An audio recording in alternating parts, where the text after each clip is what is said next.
ছোট ভাই অমিতাভ বচ্চন দেববর্মা খুন কাণ্ডে মূল অভিযুক্ত দাদা বিজয় দেববর্মা এবার উঠল পুলিশের জালে। খুন কাণ্ড সংঘটিত করার পর থেকেই বেপাত্তা হয়ে গিয়েছিল বিজয়। তার তল্লাশে হন্যে হয়ে ঘুরছিল মেলাঘর থানার পুলিশ। অবশেষে পুলিশের জালে উঠতেই হল অভিযুক্তকে। রবিবার গভীর রাতে মির্জা এলাকা থেকে তাকে জালে তুলে নিয়ে আসে তদন্তকারী পুলিশ। আজই তাকে পুলিশ হেফাজতে চেয়ে আদালতে তুলেছে পুলিশ। প্রসঙ্গত গত 22শে ফেব্রুয়ারি সন্ধ্যায় মেলাঘরের তৈবান্দাল ধনমুড়া এলাকায় অভিযুক্ত যুবক বিজয় দেববর্মা তার ছোট ভাই অমিতাভ বচ্চন দেববর্মাকে দা দিয়ে নৃশংসভাবে খুন করে। চাঞ্চল্যকর ঘটনা ঘটিয়ে পগার পার হয়ে পড়ে বিজয়। বিজয়ের গ্রেফতারি নিয়ে মেলাঘর থানার পুলিশ আধিকারিক কি জানিয়েছেন শুনুন।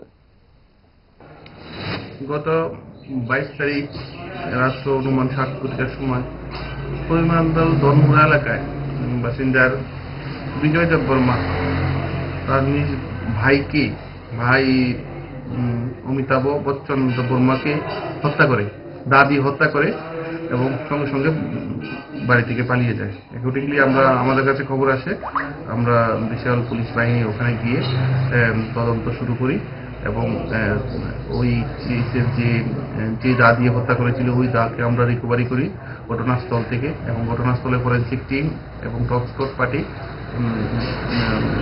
সবাই এখানে উপস্থিত হন এবং আমাদের এসপি সাহেবও উপস্থিত ছিলেন এবং এই ঘটনার পুরা তদন্ত করা হয়। কালকে রাত্র অনেক খোঁজাখুঁজি করি ওই আসামিকে আমরা ধরার জন্য, আসামি বিজয় দেববর্মাকে। কালকে গভীর রাত্রে আমাদের অফিসার এসআই পাকুমুদ্দিন রিয়াং, ওসি তৈবান্দাল এবং অন্যান্য স্টাফ এবং অফিসার মিলে আমরা ওই আসামিকে মির্জা এলাকা থেকে অ্যারেস্ট করি।